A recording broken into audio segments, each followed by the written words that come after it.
Assalomu alaykum qadrli obunachilar. Kanalimizga xush kelibsiz. Bugungi dastlabki xizmatimiz Andijon viloyati Bo'ston tumaniga bo'ldi. 50 ga 1.40 ligini 5 metrga 4 metr xona uchun mo'ljallangan olib kelib ishlatib berdik. Chotki holatda ishlab turibdi. Tog'a, so'z isboti bilan bir ko'ringchi ishlashini.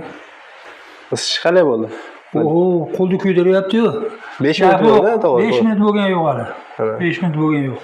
Gap yo'q. Chotkimi tog'a? Chotki zo'r. Gap yo'q. Xudo xolasa aloqaga chiqasizlar. Ekranda telefon nomerlarda WhatsApp, Telegram mavjud. Siz dunyoning qaysi nuqtasida bo'lishingizdan qat'iy nazar, uyingiz O'zbekistonda bo'lsa, O'zbekistonning barcha hududlariga dastlabki xizmatlarimiz bor. Mana dastlabki qilishganiga 2 soat bo'lgan-ku, to'g'ri. Mana olib kelib ishlatib berdikmi? Bizda dastlabki juda ham tez, xudo xolasa. Olib kelib ishlatib beramiz vodiyda, vohaga kuryerlarimizdan chiqarib yuboramiz. Kunlik tok rasxodini aytadigan bo'lsak, kuniga 12 ming so'mgacha tok rasxod qiladi. O'zi o'chib yonadigan termostatli bo'ladi. Ustiga kiyimlarni yoyib qurtsa ham bo'ladi. Ko'chma narsa hisoblanadi. Devorga ilib qo'ysangiz ham bo'ladi. Kranshtaynni chiqadi ichidan, sameglavni.